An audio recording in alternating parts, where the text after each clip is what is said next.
একজন কৃষক একজন ছাগলের রাখালকে আরব দেশে জিজ্ঞেস করা হয়েছিল, আল্লাহ যে আছে এর কোনো প্রমাণ তুমি কি দিতে পারবা?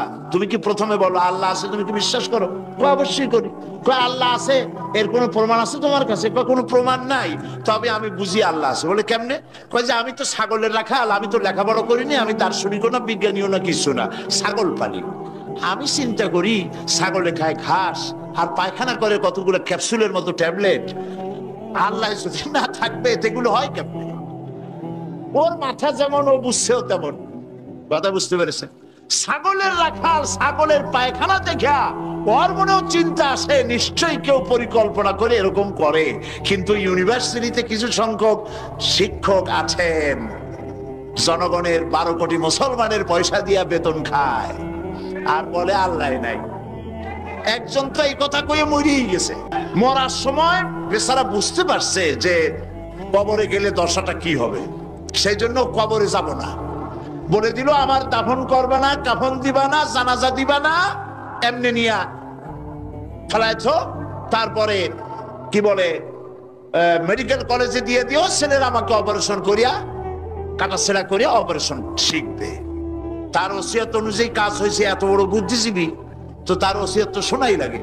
ওর কাফনও হয় নাই, দাফনও হয় নাই, গোসলও হয় নাই, কপালে নাই, কি হবে? তারপরে থুইছে বারডেমের মধ্যে। কিছুদিন পর তাকে পাঠানো হয়েছে মেডিকেল কলেজে। মেডিকেল কলেজের ছাত্ররা যখন শুনলো যে ওই লোকটার লাশ আসতেছে, ওরা দাঁড়ায় বলছে আল্লাহর রাস্তে মাফ চাই, এই হুজুর এখানে আনবেন না। উনি বেঁচে থাকতে আল্লাহরে অস্বীকার করছে। এখন ওনারে কাইটা যদি আমরা অপারেশন শিখি, তাহলে যে রুগীরে ধরবো যাও বাঁচবে, ওইটা মরবে। কাজী এদারে ফিরা।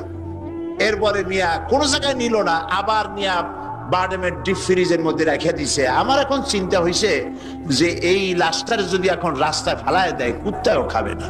কারণ আমার দেশের কুত্তা, আমার দেশের কুকুরেরা এতটা অভদ্র না যে কুকুরে এত পুরানা বাসি লাশ খাওয়ার মতো আমাদের কুকুর এত বেয়াদব হয় নাই, এতটা অসভ্য হয়ে পারে না। কাজী আল্লাহর সাথে যারা নাফরমানি করে, আল্লাহ এরকম দেখান, তবে এগুলি বুঝবে কারা? বুঝবে কারা? আল্লাহ রাব্বুল আলামিন বলেন ওয়াতিলকাল আমসালু নাদরিবুহা লিন্নাস ওয়ামা ইয়াকিলুহা ইল্লাল আলিমুন। অসংখ্য দৃষ্টান্ত এই পৃথিবীর বুকে ছড়ায় রেখেছি। এসব দৃষ্টান্ত থেকে উপদেশ গ্রহণ করতে পারবে তারা যাদেরকে আমি রব্বুল আলামিন জ্ঞান দান করেছি, যাদের জ্ঞান দিয়েছি। ওরা তো জ্ঞান পায় নাই, ওরা পাইছে বুদ্ধি। ওরা কি পেয়েছে? বুদ্ধি। আল্লাহ কোরআন শরীফে কোথাও বলেন নাই যে তোমরা আমার কাছে দোয়া করো আল্লাহ আমার বুদ্ধি বাড়ায় দাও। আছে না এরকমের কথা? আল্লাহ কি বাড়াইতে বলছেন? আল্লাহ রাব্বুল আলামিন বান্দাদেরকে শিখায়েছেন, বান্দারা আমার কাছে দোয়া কর, রব্বি জিদনি ইলমা। পড়েন সবাই, রব্বি জিদনি ইলমা। আয় আমার রব, আয় আমার স্রষ্টা, তুমি আমার ইলমকে, আমার জ্ঞানকে বৃদ্ধি করে দাও। বলেন সুবহানাল্লাহ। সুতরাং আল্লাহ রাব্বুল আলামিন সম্পর্কে সামান্য লেখাপড়া যারা করে, ওরা আল্লাহরে বুঝবে কি করে? তবে আল্লাহ কোনো অ্যাকশন নেন না। পিঁপড়া সে যদি হাতির দেখে একটা ঠ্যাং উঁচু করে বলে, এই হাতি কত বড় একটা দেহ, এরকম যদি একটা বেসকি দেয়, তাহলে হাতি কি পিঁপড়ারে তাড়িয়ে আসে নাকি? আরে তোমার মতো ছাগল পাগল কইলো যে আল্লাহ নাই, তাতে আল্লাহর কিছু আসে যায়? ছাগল পাগল, কুকুর, ভেড়া, এগুলোর কোনো দাম নাই আল্লাহর কাছে, এগুলোর কোনো মূল্য নাই। আল্লাহ পাক বলেছেন যারা আল্লাহরে অস্বীকার করে, যারা কাফের, তারা জানোয়ারের চাইতে নিকৃষ্ট। তারা হচ্ছে পৃথিবীর সমস্ত সৃষ্টি জগতের মধ্যে নিকৃষ্ট হচ্ছে তারা, যারা কাফের, যারা আল্লাহকে অস্বীকার করেছে। দেখুন কোরআন শরীফে আল্লাহ পাক এক জায়গায় বলেছেন, আমি মানুষ এবং জিনেদের মধ্যে এক শ্রেণীর মানুষ আর জিনকে তৈরি করেছি জাহান্নামের জন্য। জাহান্নামের জন্য তারা তৈরি হয়েছে। তারা লাহুম কুলুবুন লা ইয়াফকাহুনা বিহা, যাদেরকে অন্তঃকরণ দিয়েছি, এই অন্তঃকরণ দিয়ে সব বুঝলো, এই বিবেক দিয়ে সব বুঝলো, কিন্তু আমারে বুঝলো না, আমার সৃষ্টি বুঝলো না। ওয়ালাহুম আয়ুনুন লা ইউবসিরুনা বিহা, তাদের চোখ দিছি কিন্তু চোখ দিয়ে সব দেখলো, আমার সৃষ্টি দেখে আমাকে চিনল না। তাদের কান দিলাম, এ কান দিয়া সব শুনলো, কিন্তু মজলুম দুর্বলের ফরিয়াদ তাদের কানের মধ্যে ঢুকলো না। উলাইকা কাল আনআম, আল্লাহ পাক বলেন এগুলি হলো চতুষ্পদ। কি কোন আপনারা বলেন কি? জানোয়ার। কে বলতেছেন? আপনারা কি রাগ করতেছেন নাকি? আর রাগ করলে হবেটা কি? সৃষ্টি যিনি করেছেন, এই পদবাচ্যে বিশেষিত বিবেচিত করেছেন সেই আল্লাহ। আল্লাহ পাকই বলছেন বিবেক দিলাম, আমাকে চিনলে না, চোখ দিলাম, আমার সৃষ্টি দেখে আমাকে উপলব্ধি করলে না, হেদায়েত পেলে না, কান দিলাম, হক শুনলে না, উলাইকা কাল আনআম, মালিক চেনো নাই, কাজী তুমি হচ্ছ চতুষ্পদ জানোয়ারের মতো।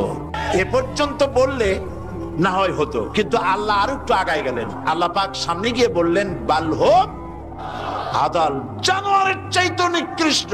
কোরআন, কোরআন হচ্ছে বিশ্ববাসীর জন্য আল্লাহ পাকের পক্ষ থেকে সর্বশেষ হেদায়েতের কিতাব। এবং এই কোরআন পৃথিবীতে শুধু মুসলমানদের জন্য কোরআন আসেনি, কোরআন এসেছে সমগ্র মানব গোষ্ঠীর হেদায়েতের জন্য। কি বলেন? কোরআন কি শুধু মুসলমানদের? কোরআন সম্পর্কে আল্লাহ পাক বলেছেন হুদাল লিন্নাস, হাদা বায়ানুন লিন্নাস। এটা গোটা বিশ্বের সমগ্র মানব গোষ্ঠীর জন্য আল্লাহ পাক কোরআন নাজিল করেছেন। কি জন্য নাজিল করার কারণ হচ্ছে মানব গোষ্ঠী সহ সমস্ত সৃষ্টির স্রষ্টাকে, বলুন সবাই, সৃষ্টির মধ্যে শ্রেষ্ঠ সৃষ্টিকে মানুষ, সেই মানব গোষ্ঠী যেন আল্লাহ থেকে বিচ্ছিন্ন হয়ে না যায়। তারা কিভাবে পথ চলবে, কেমনে তারা এই দুনিয়ায় চলবে, কিভাবে আল্লাহকে পাবে, সেই জন্য আল্লাহ পাক যুগে যুগে পেগম্বর পাঠিয়েছেন, অসংখ্য নবীদেরকে পাঠিয়েছেন, এবং তাদের মাধ্যমে জাতিকে, বিশ্ববাসীকে আল্লাহর দিকে আকৃষ্ট করার জন্য আল্লাহ পাক কিতাব নাজিল করেছেন। রাসূলের কাছে এই কিতাব নাজিল করে আল্লাহ পাক বলেছেন আলিফ লাম র, কিতাবুন আনজালনাহু ইলাইকা, হে নবী আমি আপনার প্রতি একখানা কিতাব অবতীর্ণ করেছি এই জন্যে, লিতুখরিজান নাসা, যাতে করে আপনি মানব মণ্ডলীকে বের করে আনতে পারেন, মিনাজ জুলুমাতি ইলান নূর, আপনি যাতে করে মানব গোষ্ঠীকে অন্ধকার থেকে আলোর দিকে নিয়ে আসতে পারেন, সেই জন্যে আমি এ কিতাবকে অবতীর্ণ করেছি। গোটা বিশ্ববাসী ছিল অন্ধকারের মধ্যে, আর আল্লাহ ইসলাম দিলেন, ইসলামের নাম, ইসলাম হচ্ছে আলো, আর একখানা কিতাব দিলেন, সেই কিতাবের নাম হচ্ছে কোরআন শরীফ। কিতাবখানার নাম কি? কোরআন শরীফ। আপনারা লক্ষ্য করুন, রাসূল করিম সাল্লাল্লাহু আলাইহি সাল্লাম যখন পৃথিবীতে এসেছিলেন তখন সমাজের অবস্থা কেমন ছিল? খারাপ ছিল না ভালো ছিল? ভালো ছিল না খারাপ ছিল? অত্যন্ত খারাপ ছিল। এই খারাপ জাতিকে, এই ধ্বংস প্রায় জাতিকে রাসূল করিম সাল্লাল্লাহু আলাইহি সাল্লাম ভালো করতে পেরেছিলেন নাকি পারেন নাই? একটি কথা আপনারা মনে রাখুন, মানুষের জীবনে মায়ের পেট থেকে যখন পৃথিবীতে আসে তখন তার শৈশব কাল, তার থেকে আসে কৈশোর, কৈশোর থেকে এসে তারুণ্য, এরপরে আসে যৌবন, তারপরে আসে বার্ধক্য। একবার বার্ধক্য এসে গেলে আর কখনো যৌবনে ফিরে যাওয়া, আর যৌবন কালে এসে গেলে আর কখনো তারুণ্যে অথবা কৈশোরে ফিরে যাওয়া, কৈশোরে এলে পরে শৈশবে আর ফিরে যাওয়া, এটা শুধু মানুষের ব্যাপারে প্রযোজ্য। খুব লক্ষ্য করুন, এটা শুধুমাত্র মানুষের জন্য প্রযোজ্য, সৃষ্টির প্রাণী জগতের জন্য এটা প্রযোজ্য যে যৌবন থেকে বার্ধক্যে গেলে আর যৌবনে ফিরে যাওয়া যায় না। কিন্তু এই কথা একটা জাতির ব্যাপারে প্রযোজ্য নয়। একটা জাতি যখন অনৈতিকতা, চরিত্রহীনতা, ধ্বংসের প্রান্ত সীমায় এসে দাঁড়ায়, তখন ওই মরণ উন্মুখ, বিস্ফোরণ উন্মুখ মরে যাওয়া জাতিকে আবার তার যৌবনে ফিরিয়ে দেওয়া যায়। তার প্রমাণ রাসূল করিম সাল্লাল্লাহু আলাইহি ওয়াসাল্লাম মরা জাতিকে জিন্দা করে দিয়েছিলেন। সেই আরবের মরা জাতি জেনা, ব্যভিচার, হত্যা, ধর্ষণ, মিথ্যা ইত্যাদিতে ভরপুর ছিল যে সমাজ, এই সমাজটাকে রাসূল করিম সাল্লাল্লাহু আলাইহি ওয়াসাল্লাম অনৈতিকতার, চরিত্রহীনতায় ধ্বংসপ্রাপ্ত জাতিকে রাসূল করিম সাল্লাল্লাহু আলাইহি ওয়াসাল্লাম বিশ্বের শ্রেষ্ঠ জাতিতে পরিণত করতে পেরেছিলেন নাকি পারেন নাই? কি দিয়ে পেরেছিলেন বলুন তো এবার? এই কোরআন দিয়েই একটি জাতির বিরাট পরিবর্তন আনয়ন করেছিলেন মুহাম্মদ রাসূলুল্লাহ সাল্লাল্লাহু আলাইহি ওয়াসাল্লাম। দেখুন, স্কুল, কলেজ, ইউনিভার্সিটি, মাদ্রাসাগুলিতে পরীক্ষা হয়, লেখাপড়া হয়, এবং প্রত্যেকটি ক্লাসে অনেকগুলি সাবজেক্ট থাকে, সিলেবাসের অনেক বই থাকে। এই অনেকগুলি বই, সাবজেক্ট ইত্যাদির উপরে পরীক্ষা দিয়ে আমরা কি পাই? প্রোডাকশন কি হয়? চরিত্রহীন, দুশ্চরিত্র, বেনামাজি, হত্যা, ধর্ষণ, চুরি, ডাকাতি ইত্যাদি বৃদ্ধিপ্রাপ্ত হচ্ছে সারা বিশ্বব্যাপী, ঠিক কিনা? এবার দৃশ্যের অপর পৃষ্ঠ দেখুন, রাসূল করিম সাল্লাল্লাহু আলাইহি ওয়াসাল্লামের কাছে একটা বিশ্ববিদ্যালয় ছিল। আজকে যেমন পৃথিবীতে অনেক বিশ্ববিদ্যালয় আছে, রাসূলের কাছেও একটা ইউনিভার্সিটি ছিল। সেই ইউনিভার্সিটির নাম হলো আল হেরা ইউনিভার্সিটি। এই আল হেরা ইউনিভার্সিটির চ্যান্সেলর ছিলেন আল্লাহ রাব্বুল আলামিন, আর এর ভাইস চ্যান্সেলর হলেন মুহাম্মদুর রাসূলুল্লাহ সাল্লাল্লাহু আলাইহি ওয়াসাল্লাম। এই বিশ্ববিদ্যালয়ে যে সব ছাত্ররা তৈরি হয়েছিলেন, সেই সব ছাত্রদেরকে আপনারা কি চেনেন? সেসব ছাত্রদের নাম শুনুন। এই বিশ্ববিদ্যালয় থেকে যে সব ছাত্ররা বেরোলেন, তারা হলেন আবু বকর, ওমর, ওসমান, আলী, আমর ইবনুল আস, আব্দুর রহমান বিন আউফ, আবু উবাইদা ইবনুল জাররাহ, জুবাইর ইবনুল আওয়াম, জারির ইবনে বাজালি, আবু মুসা আশআরী, আবু হুরায়রা, আবু জাফর গিফারি, আবু যার গিফারি রিদওয়ানুল্লাহ তাআলা আলাইহিম আজমাইন। এই সব ছাত্র ওই বিশ্ববিদ্যালয় থেকে তৈরি হয়েছিল। আজ যদি পৃথিবীর সমস্ত বিশ্ববিদ্যালয় একত্রিত হয়ে প্রচেষ্টা চালায়, হযরত ওমরের মতো একজন মানুষ বানাতে পারবে কি? তাহলে রাসূল করিম সাল্লাল্লাহু আলাইহি ওয়াসাল্লাম তার ওই বিশ্ববিদ্যালয়ের সিলেবাসে বই ছিল মাত্র 2খানা। রাসূলের বিশ্ববিদ্যালয় সিলেবাসের কিতাব ছিল কয়খান? একখানা হলো কোরআন শরীফ, আরেকখানার নাম আপনারা বলুন। মাশাআল্লাহ, একখানা হলো কোরআন, আরেকখানার নাম হাদিস। কোরআন আর হাদিস দিয়ে রাসূল করিম সাল্লাল্লাহু আলাইহি ওয়াসাল্লাম সিলেবাসের মাত্র 2খানা বই দিয়ে গোটা বিশ্বের মানব মণ্ডলীর বিরাট তাদের মস্তিষ্ক এবং চিন্তার জগতে আলোড়ন সৃষ্টি করেছিলেন। রাসূল যে সমাজ তৈরি করেছিলেন, ওই সমাজ পৃথিবীর মানুষের কাছে আর ফিরে আসে নাই। তবে হ্যাঁ, আসতে পারে, যেহেতু সিলেবাসের সে 2খানা কিতাব আজও আছে। না নাই?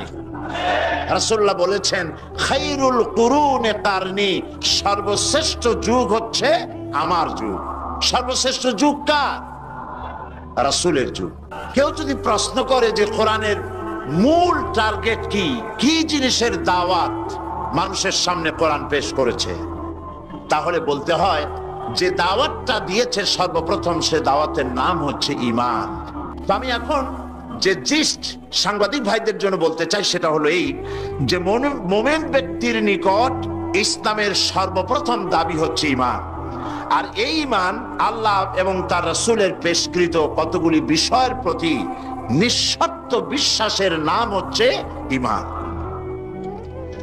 শুধু নামাজ, রোজা এবং উমরা পালনের মাধ্যমে ঈমানের দাবি পূরণ হয় না।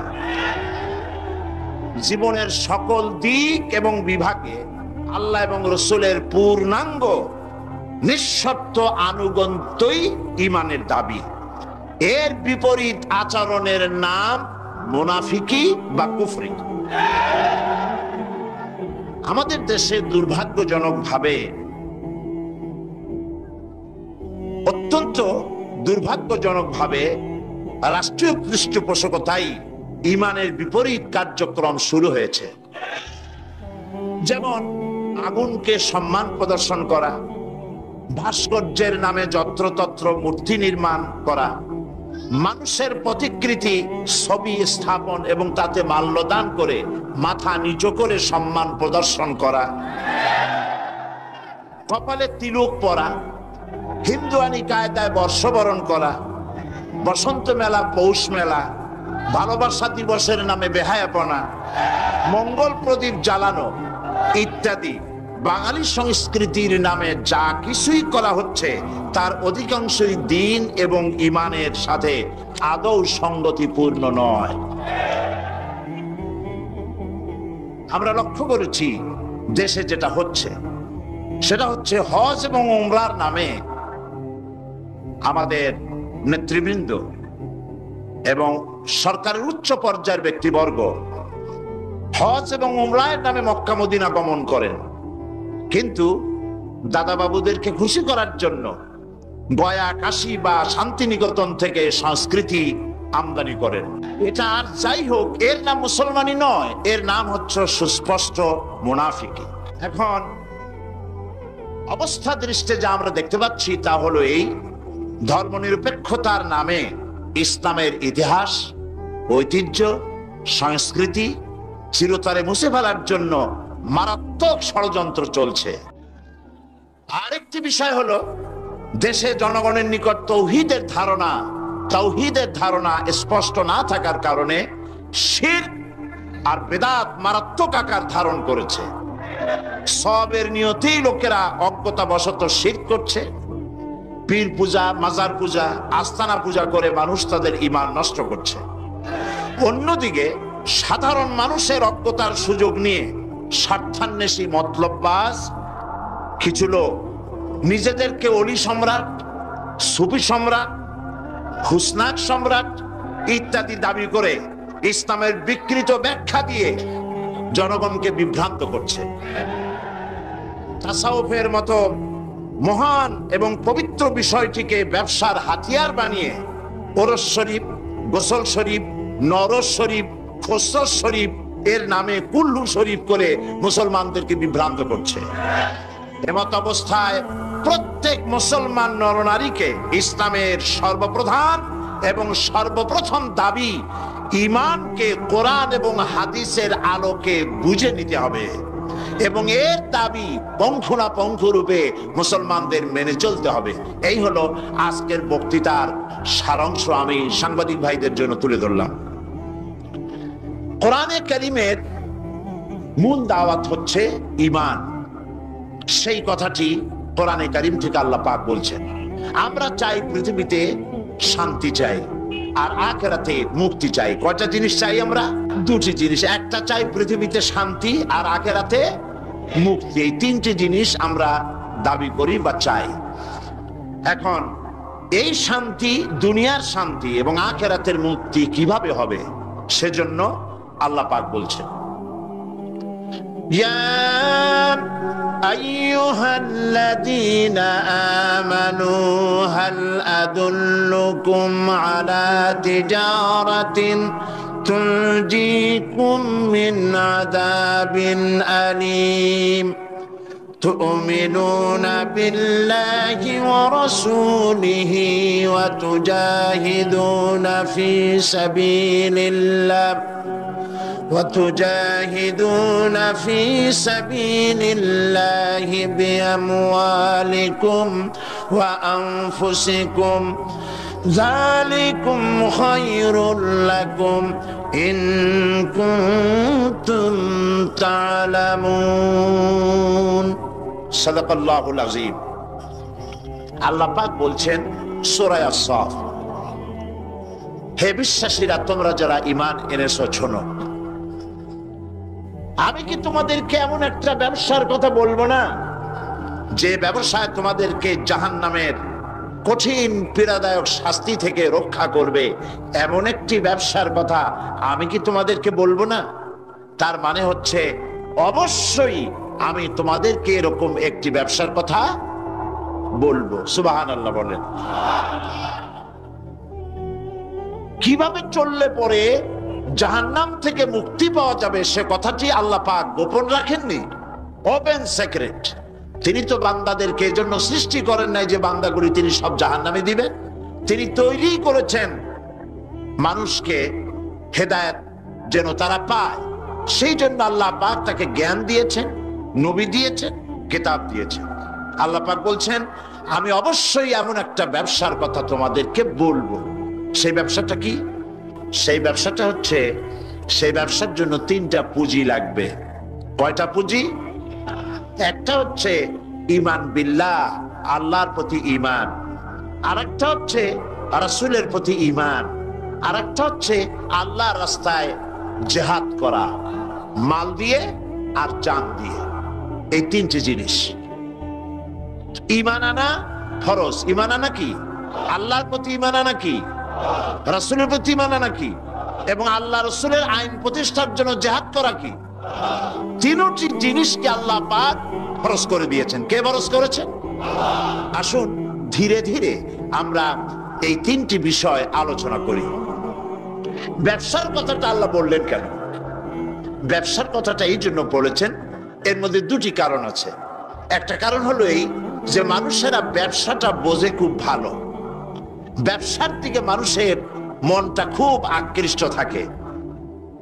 অল্প কাজ করে যদি বেশি মুনাফা পাওয়া যায়, মিনিমাম লেবার ম্যাক্সিমাম প্রফিট, মানুষ দেখবেন লাফায় পড়বে সেই কাজের জন্য।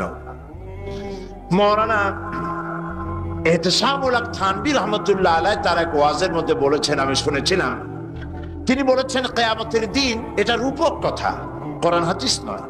কিয়ামতের দিন এক ব্যক্তিকে উপস্থিত করা হবে, তাকে ফেরেশতারা জিজ্ঞেস করবে যে আল্লাহর বান্দা, তোমার তো নেক এবং পুণ্য, পুণ্য এবং পাপ, নেক এবং বদ, 2টি জিনিসই সমান সমান।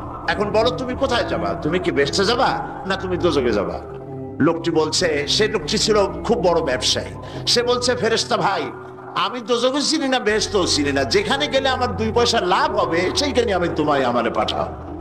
এর দ্বারা বোঝা যায় যে মানুষেরা ব্যবসার দিকে খুব বেশি আকৃষ্ট থাকে। যদি লস হয় দারুণ ভাবে মন খারাপ করে, একেবারে যায় অবস্থা হয়ে যায়।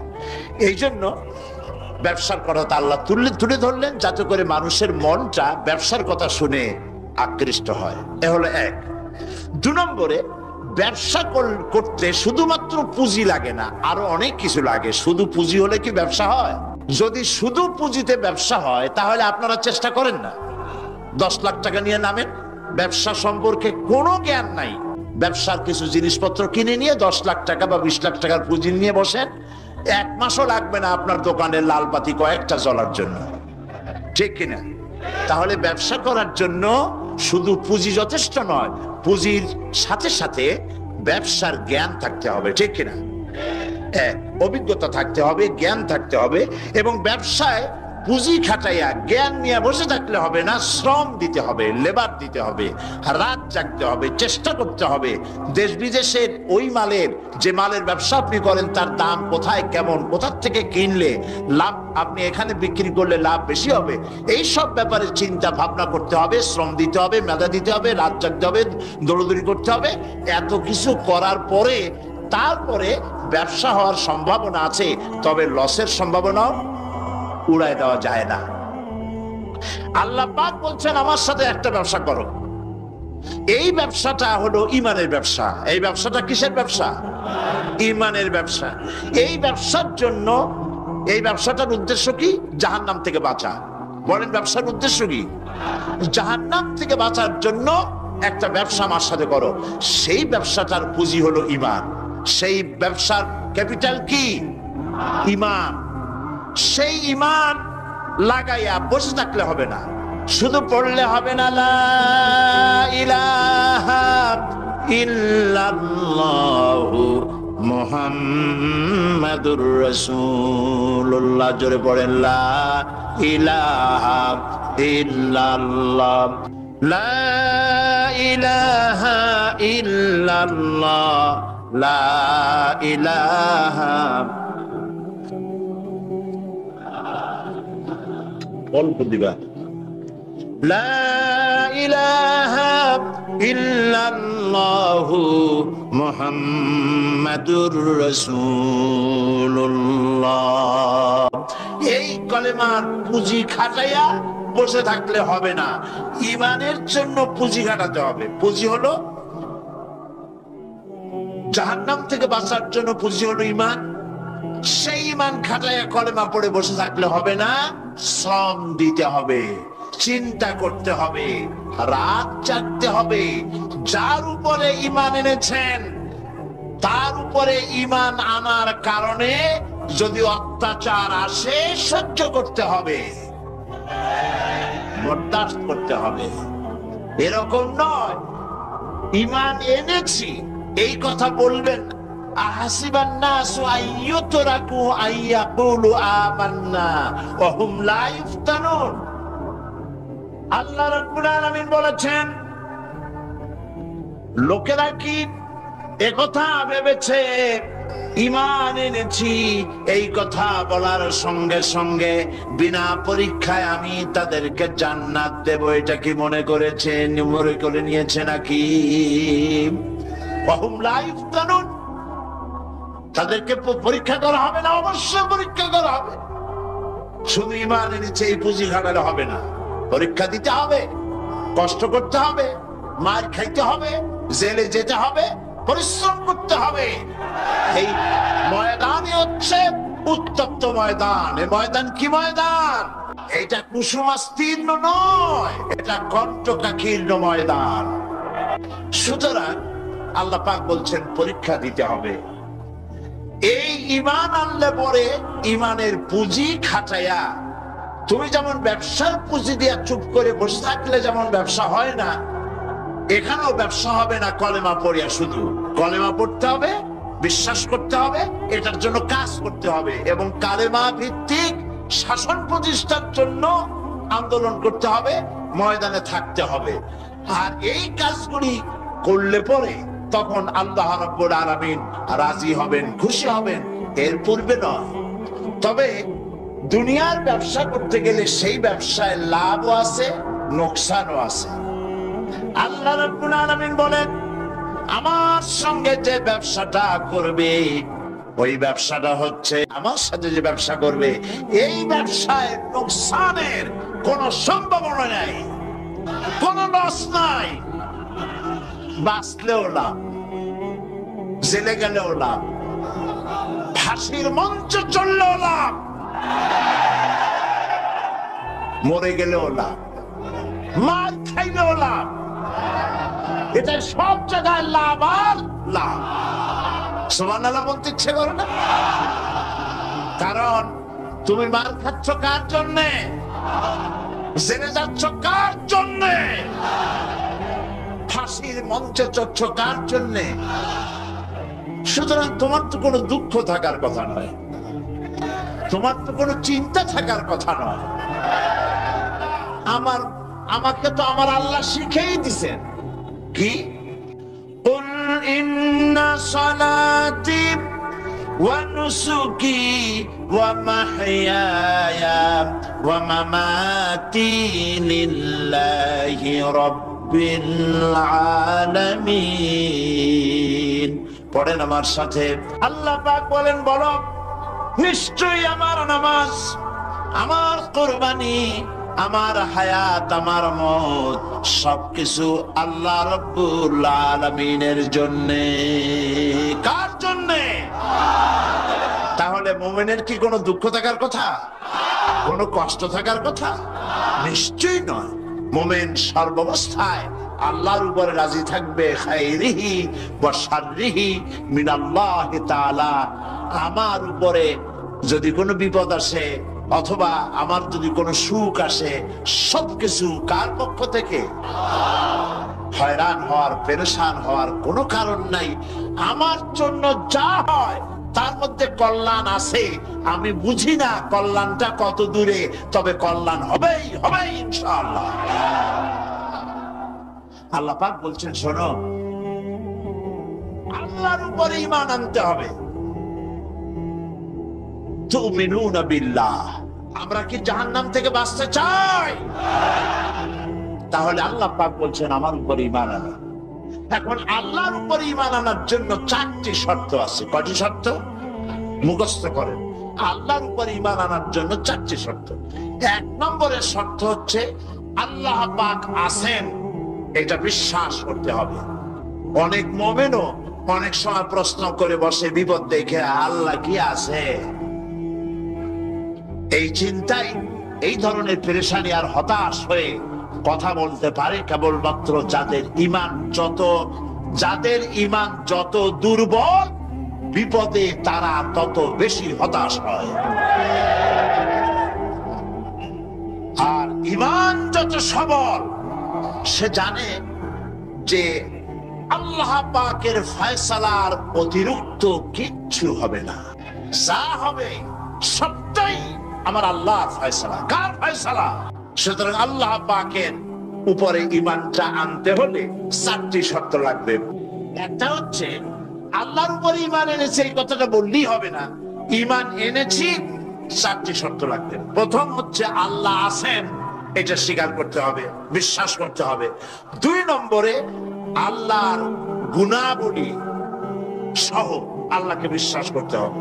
3 নম্বরে আল্লাহর ক্ষমতাটাকে স্বীকার এবং বিশ্বাস করতে হবে। 4 নম্বরে আল্লাহ পাকের আদেশ এবং নিষেধ এর উপরে বিশ্বাস করতে হবে। আসুন একটা একটা করে আলোচনা করি। 1 নম্বরে আল্লাহ আছেন। আমার মনে হয় এই ব্যাপারে বক্তৃতা করার কোনো দরকার নাই, কারণ আল্লাহ নাই এই চিন্তা যারা করে তাদের এই মাহফিলে এসে বসার কোনো জরুরত নেই, ঠিক কিনা? তা আমি ধরে নিতে পারি যে যারা আসছেন, বসে আছেন, দাঁড়ায় আছেন, সব আল্লাহরে বিশ্বাস করে। সুবহানাল্লাহ। আল্লাহ ছিলেন, আছেন, থাকবেন। যারা বিশ্বাস করে না এগুলো পোড়া